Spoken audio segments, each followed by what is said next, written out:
Assalamualaikum warahmatullahi wabarakatuh.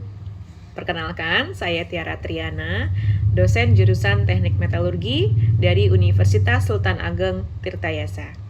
Pada video kali ini, saya akan menjelaskan mengenai salah satu mata kuliah yang saya ampu, yaitu mata kuliah pengolahan mineral. Adapun poin-poin yang akan saya sampaikan pada video ini, diantaranya adalah mengenai deskripsi mata kuliah, kemudian capaian pembelajaran atau kompetensi yang diharapkan, kemudian ada materi pembelajaran, sistem atau mode pembelajaran, metode pembelajaran, serta metode asesmen atau penilaian bagi mahasiswa yang mengambil mata kuliah pengolahan mineral. Yang pertama, saya akan menjelaskan mengenai deskripsi dari mata kuliah pengolahan mineral ini. Mata kuliah pengolahan mineral merupakan mata kuliah yang bersifat wajib di jurusan Teknik Metalurgi Untirta. Mata kuliah ini berbobot 3 SKS dan berada di semester 3 sesuai dengan kurikulum 2019. Mata kuliah pengolahan mineral ini merupakan mata kuliah yang menjadi dasar keilmuan dari teknik metalurgi. Adapun deskripsi mengenai perkuliahan ini akan lebih banyak membahas mengenai tahapan-tahapan yang dilakukan dalam melakukan pengolahan mineral yang bertujuan untuk mempersiapkan biji untuk diproses secara metalurgi ekstraksi, baik secara pirometalurgi maupun hidrometalurgi. Dalam pembelajaran ini, diharapkan peserta perkuliahan mampu mencapai capaian pembelajaran mata kuliah dan juga capaian pembelajaran program studi. Adapun capaian pembelajaran program studi diadaptasi dari kurikulum tahun 2019.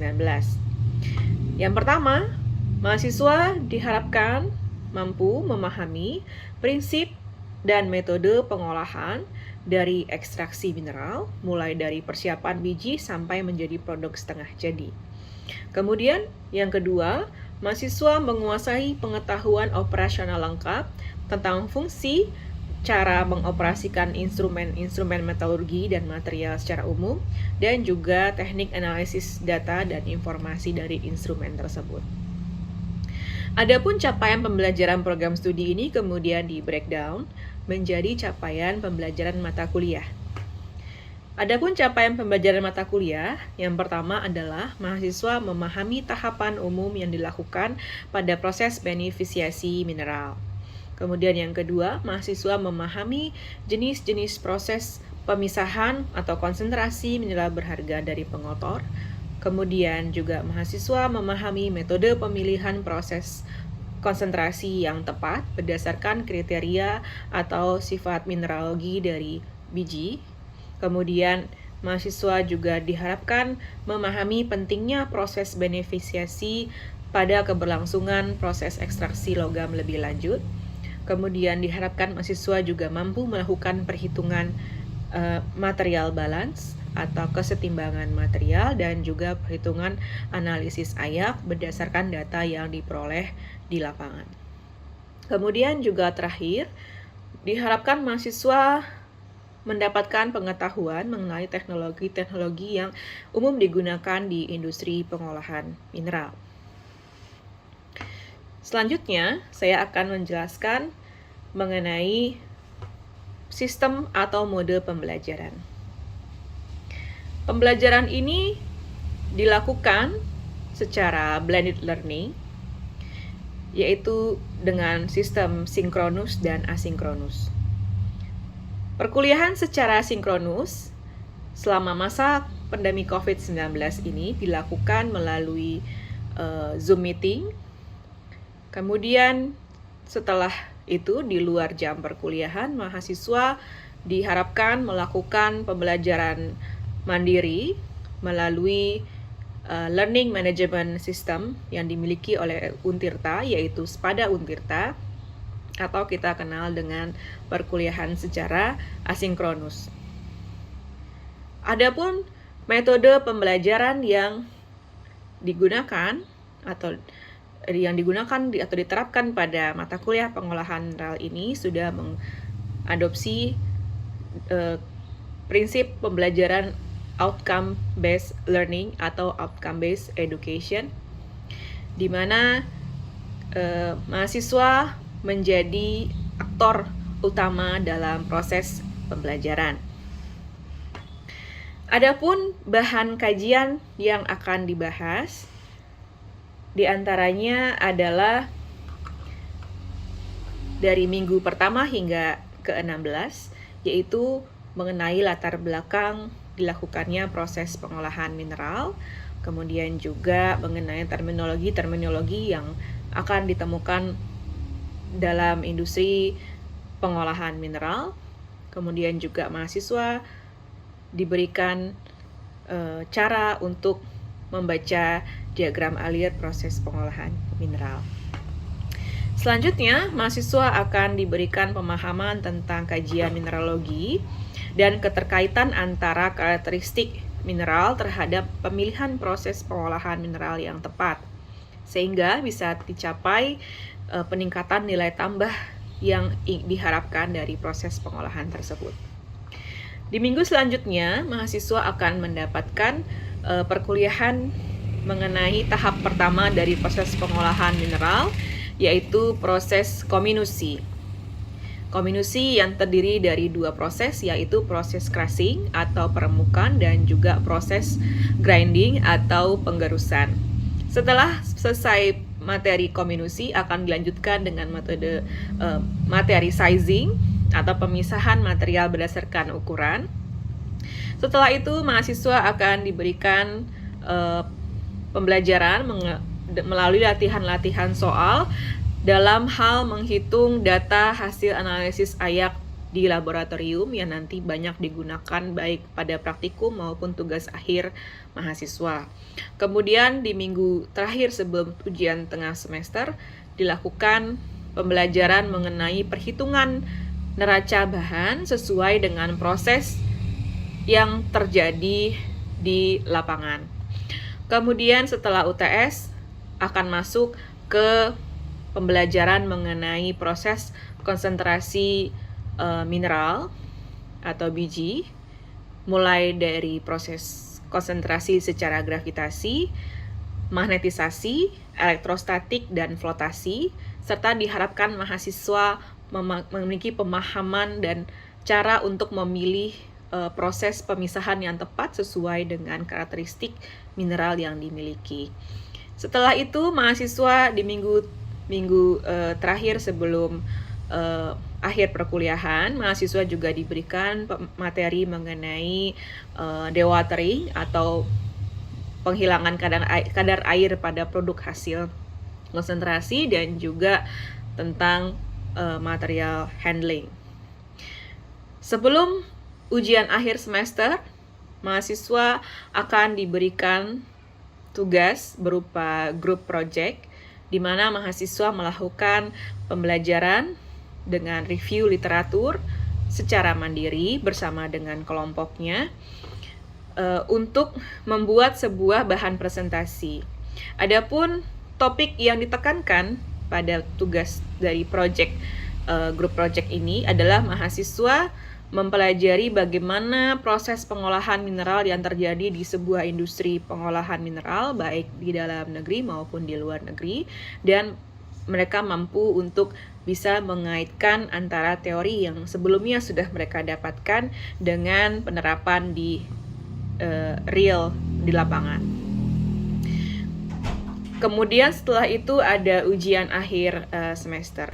Adapun referensi yang digunakan pada perkuliahan ini terdiri dari referensi utama dan referensi pendukung.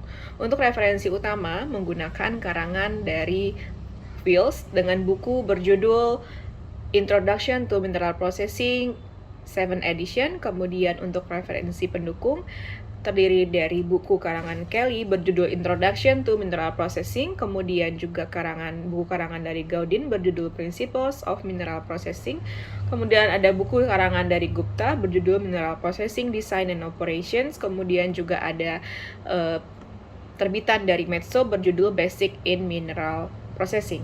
Adapun sistem penilaian atau assessment yang dilakukan pada perkuliahan ini Karena sudah mengadopsi outcome-based education, maka proporsi tingkat keaktifan atau partisipasi mahasiswa berbobot 50%, yang terdiri dari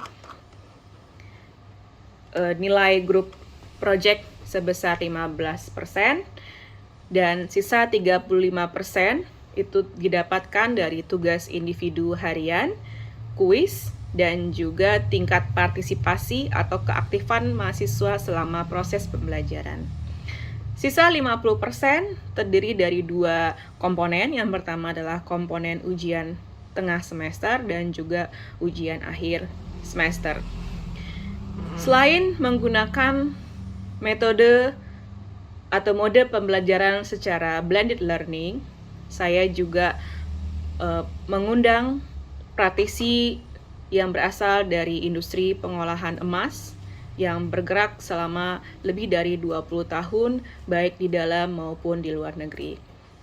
Harapannya dengan mode pembelajaran ini, mahasiswa mendapatkan pemahaman yang lebih komprehensif terkait dengan penerapan teori pengolahan mineral yang ada di industri. Sekian penjelasan saya mengenai mata kuliah pengolahan mineral. Terima kasih. Assalamualaikum warahmatullahi wabarakatuh. Assalamualaikum, selamat pagi. Waalaikumsalam. Selamat pagi, Bu. Selamat pagi. Oke. Baiklah, hari ini kita masuk ke materi selanjutnya ya. Jadi di minggu lalu saya sudah sempat memberikan beberapa materi mengenai prinsip-prinsip dasar dalam pengolahan mineral. Ya. Nah, hari ini kita mulai masuk ke salah satu tahapan yang dilalui dalam dalam pengolahan sebuah biji ya di industri. Jadi kita kenal istilah yang namanya kominusi ya. Jadi mungkin kalian sebelumnya sudah pernah juga mendengar istilah kominusi ini di materi yang telah saya sampaikan di minggu lalu. Ya. Sekarang saya mau refresh lagi nih. Kira-kira kalian masih ingat nggak apa itu kominusi? Silakan, ada yang mau jawab?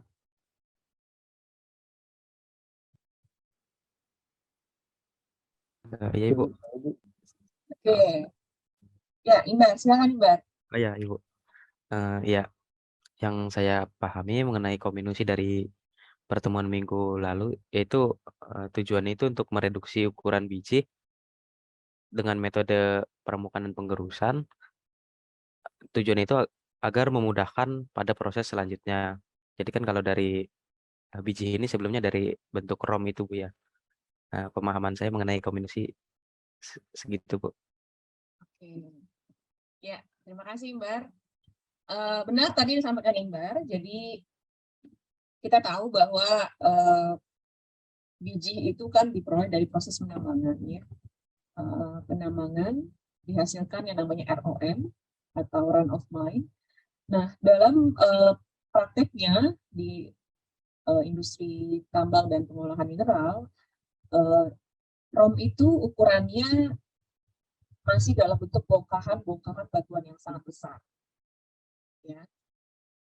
Nah, ketika kita ingin memproses lebih lanjut ROM yang kita hasilkan dari proses penambangan tersebut, maka akan lebih memudahkan jika kita mampu mereduksi ukuran partikel atau ukuran biji yang kita miliki.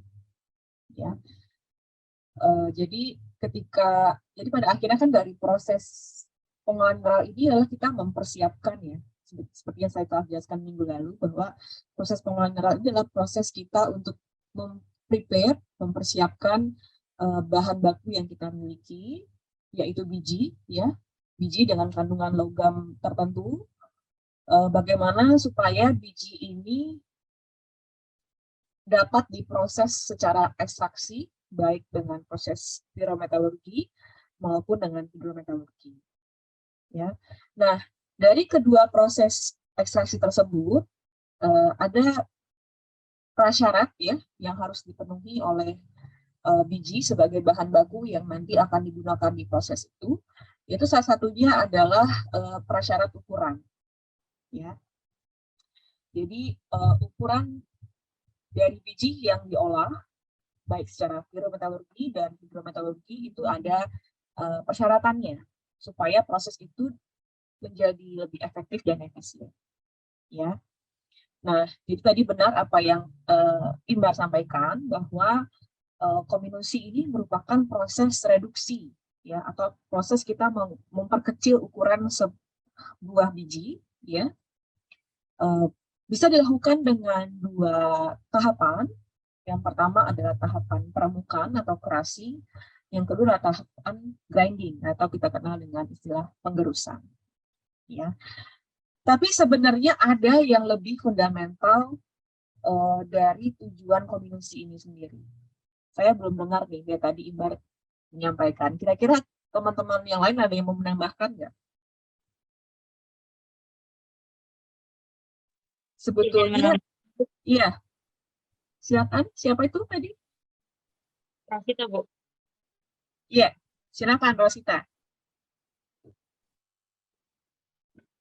Saya ingat dari pertemuan minggu lalu, Bu, menambahkan Imbar, dan dari yang Ibu sebutkan sebelumnya kan tujuan dari kominusi itu ada preparasi, dan preparasi itu ada melingkupi 2 hal yang spesifik dalam kominusi ini. Yang pertama ada ukuran yang sebelumnya sudah Ibu jelaskan, itu untuk memisahkan juga antara pengotor sama mineral berharganya yang bisa kita olah lebih lanjut. Kemudian yang kedua itu ada kadar, karena ketika kita ingin melanjutkan ke proses selanjutnya, yaitu piro ataupun hidrometalurgi, dalam setiap mineral itu punya kadar masing-masing yang harus dipenuhi sebelum bisa dilanjutkan ke proses peleburan ataupun hidrometalurgi itu. Jadi kita juga harus memastikan kadar dan ukuran dalam proses komunikasi tersebut.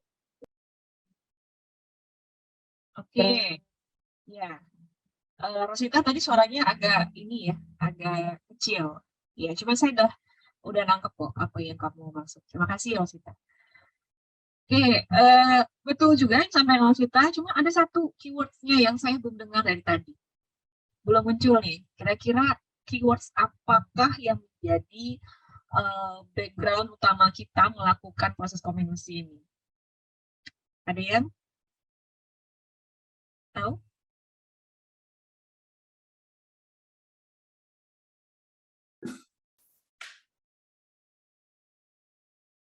Aliman?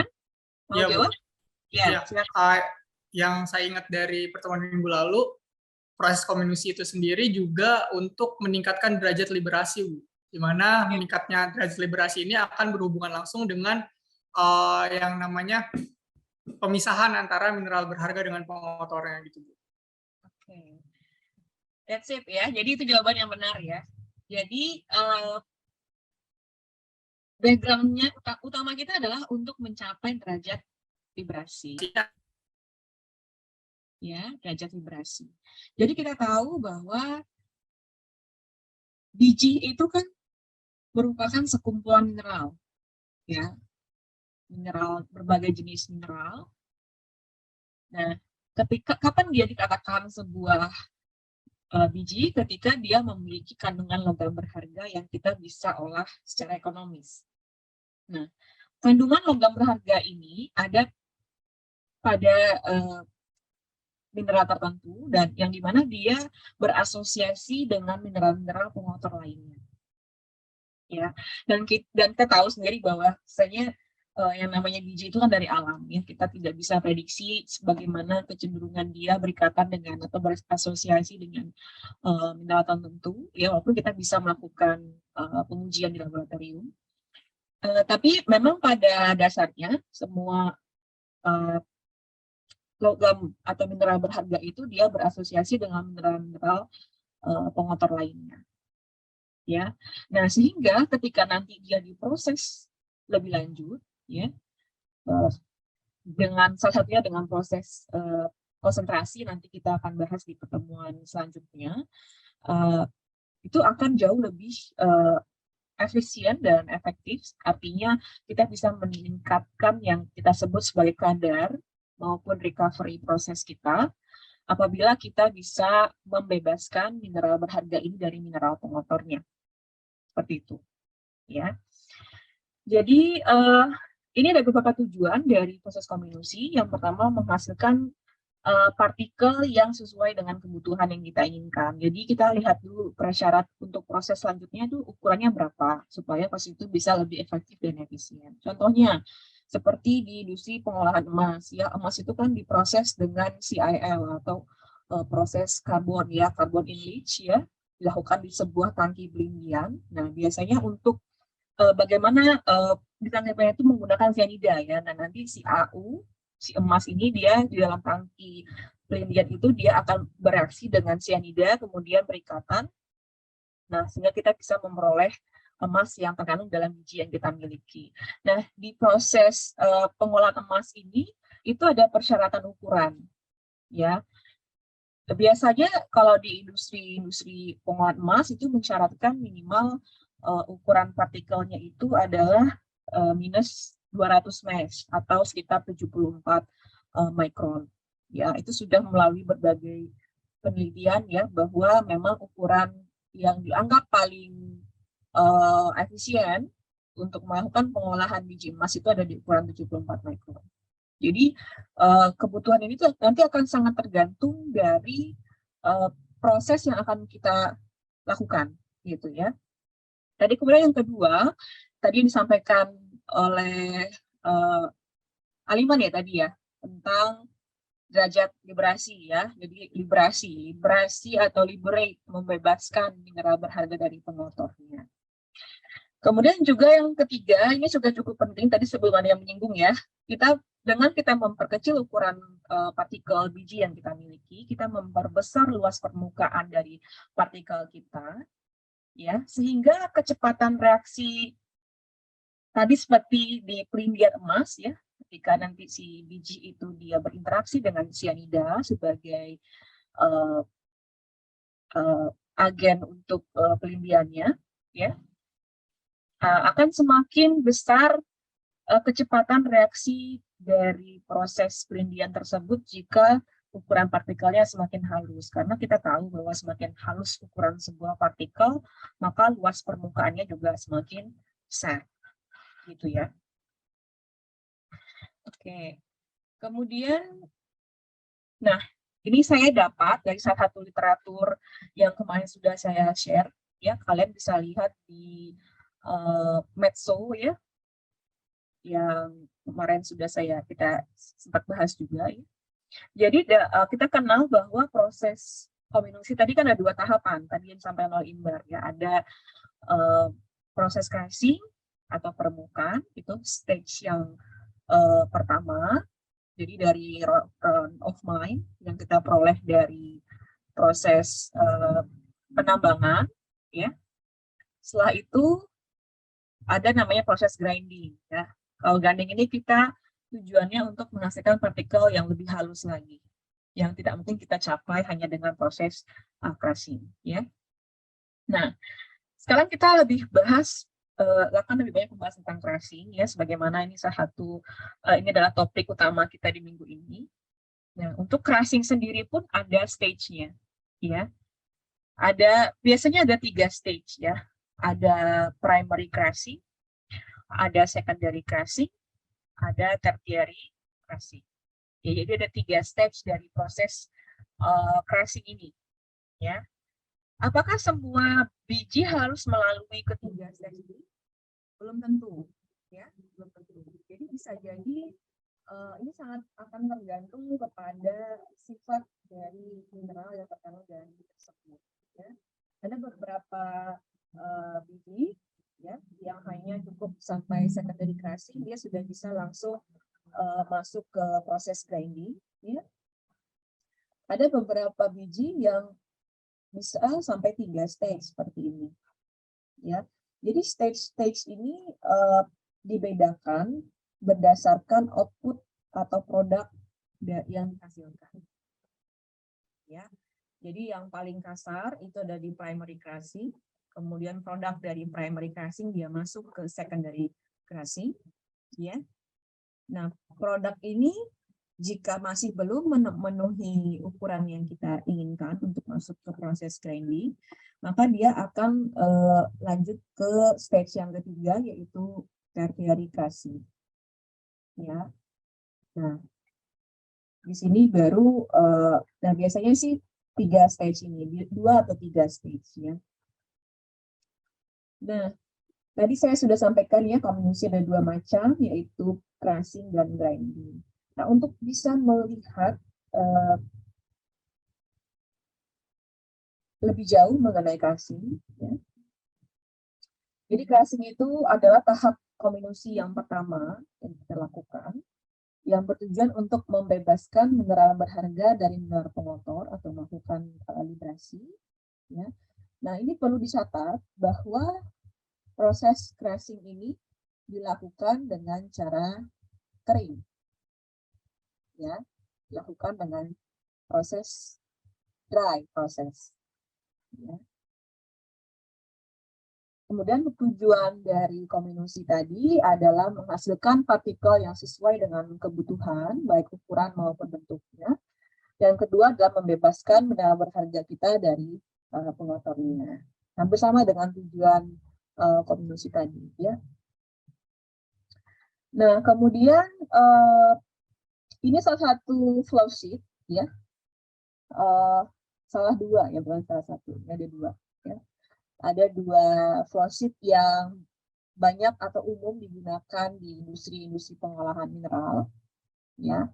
Nah, ini sebaiknya kalian mulai belajar ya cara membaca flow sheet. Ya, kadang kalau kalau nanti kalian kerja praktek, misalnya di pabrik-pabrik pengolahan mineral gitu ya, nanti kalian pasti dikasih flow sheet pengolahan di pabrik itu gitu. Dan biasanya kadang flow sheet ini dia hanya dalam bentuk gambar-gambar gini ya. Jadi kalian harus pelajari ini. Ini sebetulnya gambar apa? Ini semuanya akan sama. Ya. Kita sebutnya sebagai pictorial flow sheet ya, pictorial.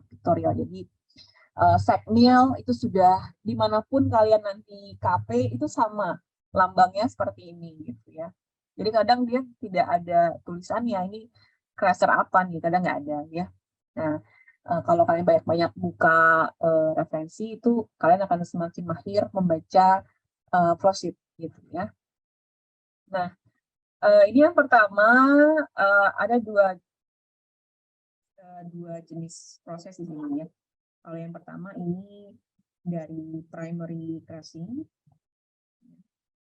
Primary crushing ini dia masuk ke secondary crushing. Ya. Dari secondary crushing di sini ada screen. Nah, pertanyaan saya, kira-kira screen yang ada di sini itu fungsinya untuk apa ya?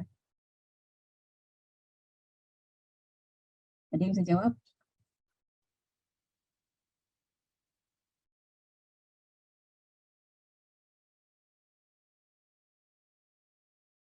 Kalau kalian lihat dari secondary crushing, di sini ada screen, ya. Ini ada yang masuk ke rod mill, ada yang masuk ke tertiary crusher. Ya, sebenarnya kita belum bahas sih ya tentang screen gitu ya, tentang sizing kita belum bahas. Cuma sebetulnya kalau kalian melihat konsep ini, kalian pasti udah bisa melogikakan kira-kira apa ya tujuan di sini taruh screen gitu. Kenapa dari secondary crusher nggak masuk aja langsung ke tertiary crusher? Saya izin menjawab, Bu. Ya, Aliman, silakan. Kalau dari flow sheet ini, itu screen itu berfungsi untuk untuk menyeleksi gitu ya, Bu. Mengelompokkan material mana yang selanjutnya itu diolah di rod mill atau masuk ke flow yang rod mill, mana juga yang harus di tertiary crushing gitu untuk menentukan apakah dia materialnya ini apakah cocok langsung ke grinding atau dia harus melalui proses tertiary crushing kayak gitu, Bu. Ya, benar. Tapi kira-kira apa sih tujuan utamanya gitu? Kenapa harus dipisahkan mana yang harus masuk tertiary dulu, mana yang bisa langsung rod mill aja gitu?